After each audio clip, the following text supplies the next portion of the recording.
Hello, my name is Woomin Kim. I'm from South Korea and currently based in Queens, New York. And I mainly work with sculpture, textile, and installation.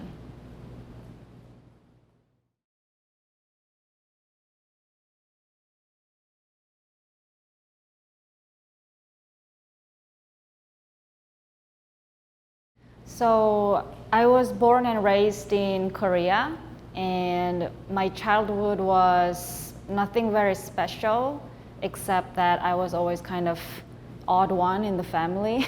I was this youngest weird one who always makes too much mess or like breaking stuff or bring some weird stuff home. So that was kind of my childhood, and I my family didn't have this idea that was the process of art making necessarily, but now I think about it, I think how I was interacting with my surrounding at the time is very similar to how I make art now.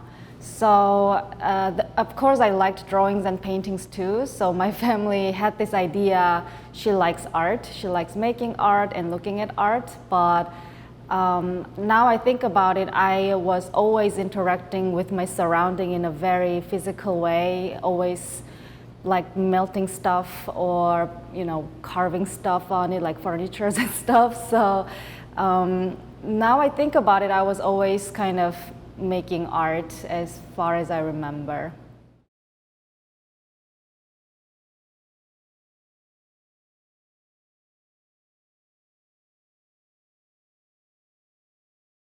So I did my BFA in Seoul, Korea, and I did my MFA in Chicago, US. And combining the two, it's almost more than 7 years. And it's not like, it's hard to say there's one lesson or one moment that stick with me. It's more like overall experience that I learned. And what I learned from that entire time was that there were just so many kinds of artists and so many kinds of artists who make all different kinds of art and all different kinds of attitude and way of being artists. And I learned that it's really important to know what I want to make and what kind of artist I am and what kind of person and artist I want to be. And that it's only me that who can figure that out, and it's kind of a lifetime assignment. And that's also part of the reason that I wanted to study in US. And there's a lot of really great things about art schools in Korea, and I left Korea 10 years ago, so I can't say that's the same case now, but when I was in school in Korea, it was rather homogeneous experience. Most of the students and faculties were Korean. So I wanted to experience some global education and have more experience more spectrum of diversity and more diverse media and way of living and way of thinking. So that's why I decided to study in US because that was kind of how art school promote themselves in US. And after I come here, I wouldn't say everything was as ideal as my fantasy, but I think I did meet a lot of really great artist friends and faculties and colleagues from all around the world who make all different kinds of art and have different backgrounds and cultures and everything. So I do appreciate that part. And one thing I kind of missed, the one quality that I missed schools in Korea was that how everything was much more accessible. So there are some resources and facilities here, of course, as well, but it's just more expensive, and I think it's more bureaucratic in a way. So that was what I thought that was different from schools in Korea, that the resources and facilities were just more accessible. So I think that's also the difference.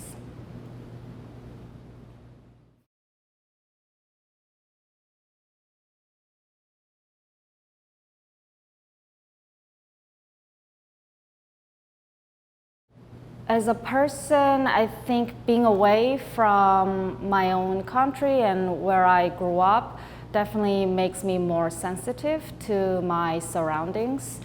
And when I was in Korea, I was Korean in Korea, and here I am suddenly Asian and immigrant, and it's kind of dealing with a whole new identity as an adult, and I think US constantly requires that.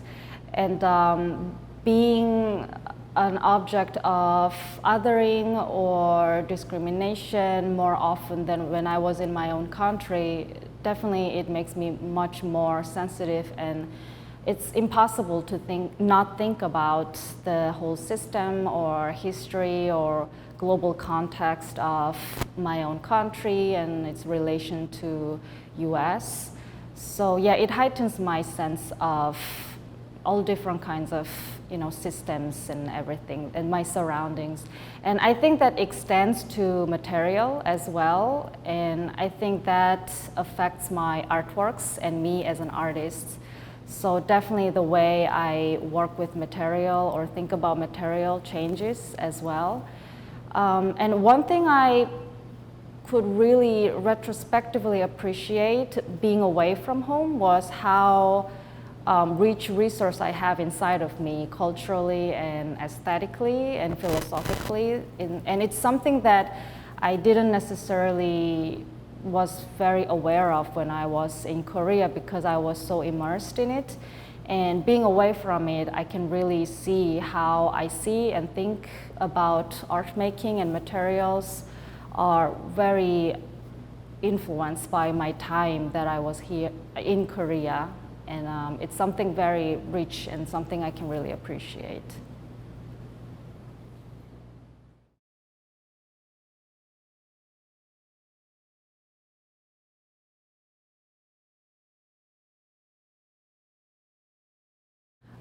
I think it's hard to say this is the moment that shows that I have Korean background, but I think I can feel the way I see material or that the way I respond to different kinds of landscapes or ideas from color scale, color palette, or some different kinds of materiality.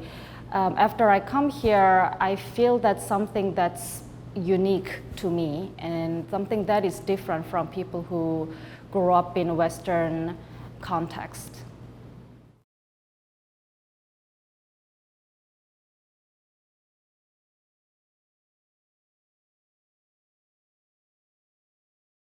So as I mentioned briefly at the beginning, as a child, I was always melting stuff and carving stuff and bringing some trash home.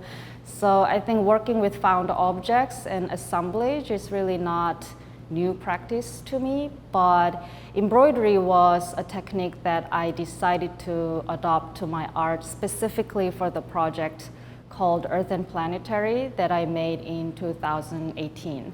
And at the time, I was making this work, Minerals and Use, which is a series of sculpture that I made. That's basically fake minerals, and I made them using daily objects like toilet paper and kitty litter or used soaps. And I had this idea, I wanted to make flat images of minerals as well, looking at real image samples from different natural history museums. And I wanted to make it looking kind of like a catalog. And I knew I didn't want to do drawings or paintings because I thought it wasn't adequate material to express this rawness of these rocks and minerals.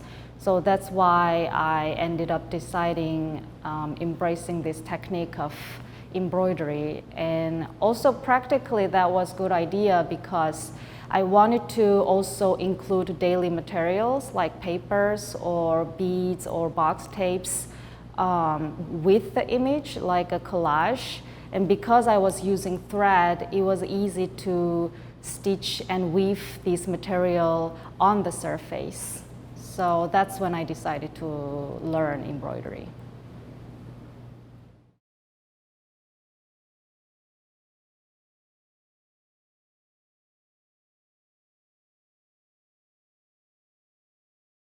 So when I say examine active materiality, I say active materiality as kind of opposite term for built-up narrative.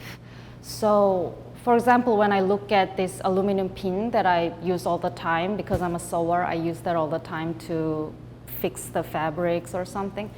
And I think when I see aluminum pin, I think I know this object because I know it's aluminum and it's aluminum pin.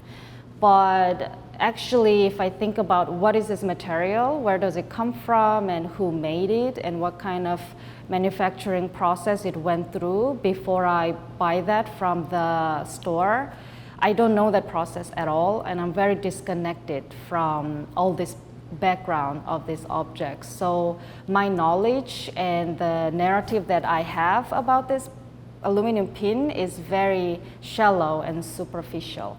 And that can extend to all different kinds of objects, basically everything I see, I guess, and that extends to landscape as well.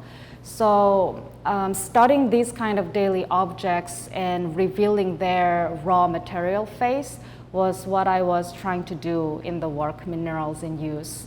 And another example can be the recent project that I'm working on called Xijang Project.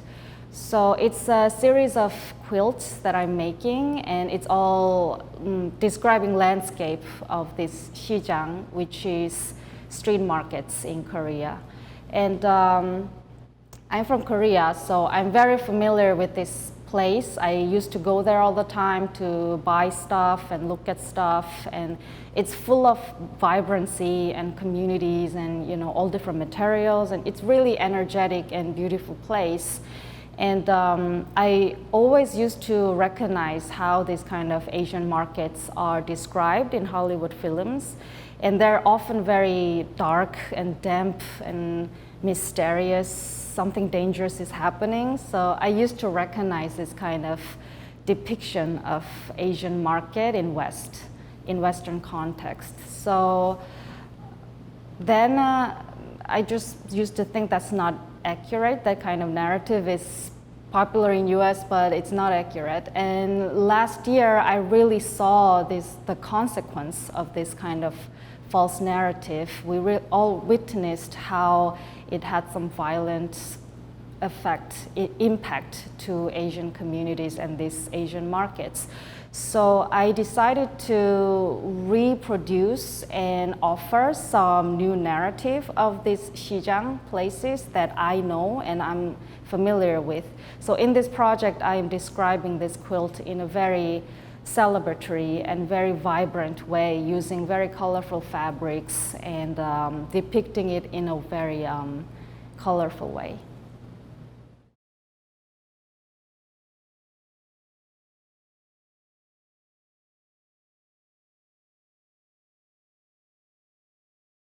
I think it's both. It really depends on the project. So, for example, in the project Unknown Species, I started with the idea and I wanted to think about how animals exist in urban context. And animals exist everywhere in urban context, like Disney movies or pet store or dog park or grocery stores. And how they exist is very abstract and kind of romanticized or humanized. And what they really are is kind of unknown and hidden. So I started the project with this idea and questions. So I decided to find this animal fur from the urban environment, from pet store or secondhand or donated fur coats.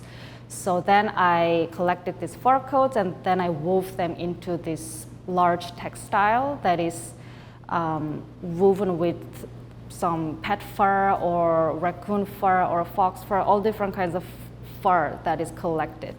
And then in the end, it was laid on the floor. So I tried to express this condition of animal in urban landscape, which is kind of flattened and homogenized and abstracted. As an opposite example is the work Found Contour.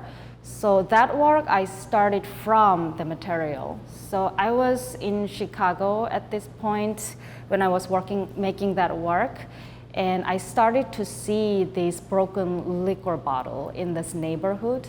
And when you see the broken liquor bottle, it's usually the sticker part, the label part, because rest of the bottles are shattered away, and usually it's just this weird looking label part that is left on the street. And I just started collecting them. And then later I decided, okay, this is an important object to me, and then I decided to make art from that. So what I did was I separated each glass pieces, and then I wrapped them with organza silk, and then I stitched them back together, and there are about 70 of them, and then I lay them on the wall as an installation. So it kind of looked like anonymous maps or portraits.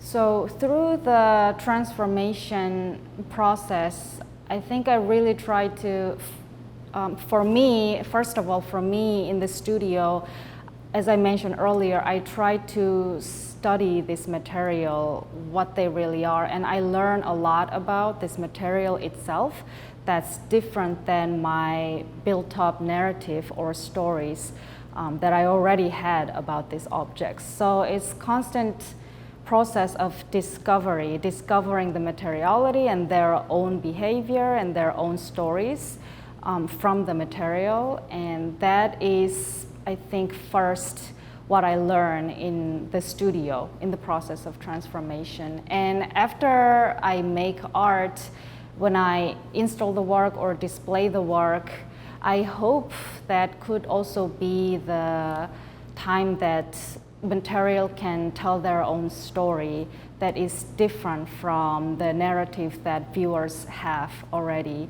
So I hope that my artwork in the end can really offer some new narrative that could have started from me, but that can end up all different when they reach different viewers. In my work, I often show the process both for sculpture and textile. So for me, it's important to reveal how the material changed throughout the time in the process of making. And it often shows, for example, in the work Minerals in Use, once you see the label and then once you know what the material this is, you can really track what happened here. For example, this is the toilet paper that was soaked and dried, and this is kitty litter that was also soaked in glue, or this is glass that was broken and put together in glue gun, built up over time. So you can really track what happened in my work just looking at the work. And in my textile work, at the same time, textile itself, I think is very revealing media. So it's not like paintings or, when you do embroidery, you can really see how it is done. You can see the track of thread, and when you do the quilting, you can see how it is cut and stitched down. So textile itself is kind of straightforward media, I think. And both of sculpture and textile, I think I really appreciate how this media reveal themselves. And it's important for me in the process of making art because I don't want to be the person who tell the story or interpretation from this personal authority. I want materials to tell their story as well. And I want to tell the story kind of together, if it makes sense, as a person who is interacting with it, and materials too have their own behavior and expression. So I think that's why I like working in a way that reveal the process of making. So the work here that I'm standing in front is called Pipe Dream number 3, and it's one of this series of sculpture that I made And it's all different forms of pipe that I made. And it's totally fictional pipe that is totally not functional.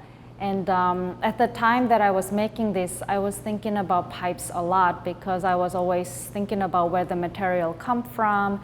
And pipes are always there throughout the whole process of extracting the material and manufacturing the material and processing and transferring. The pipe is always there, and probably even in this building that I'm standing in, it's surrounded by pipes, but they are hidden always. They're underground or behind the wall, and they're very strong and thick and sturdy, always extracting material or suffocating material. So at the time, I just had this desire to make this fictional pipe that is almost totally opposite of that. So I made different structures of pipe using this very thin aluminum netting, which is totally different idea of this very strong industrial pipe. And in this work, I just cover the whole thing with embroidery. And that was kind of a gesture to connect inside and outside of the pipe through this action of embroidery. And I made it look kind of like exposed from the wall and super vivid and colorful, very visible.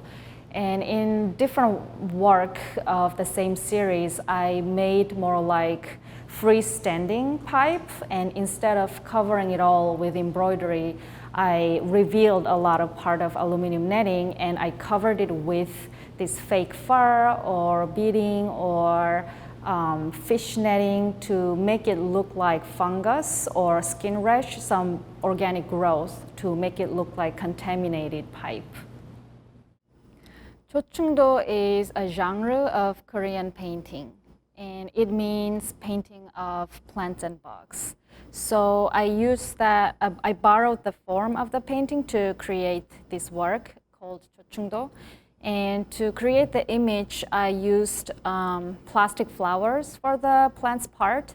So I melted the plastic flower and then I pressed them and then I stitched them on the surface of the linen. And for the bug part, I used organza silk fabric and then glass beading. And inside of the silk, I filled it in with these small plastic parts and buttons and small accessories and man-made objects. And this naturalistic looking image is almost entirely made of plastic, and I thought that was a reflection of our contemporary reality, where every little corner of the world and small organic bodies are filled with microplastic.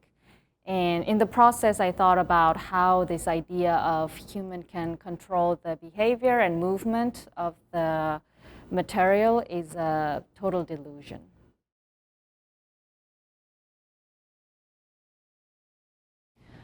I think successful artist means an artist who make a lot of successful art. And I think successful art means an artwork that artists can feel true about, and the artwork that artists feel good about and happy about how it exists out there in the world as well, how it's being heard and how it's being seen.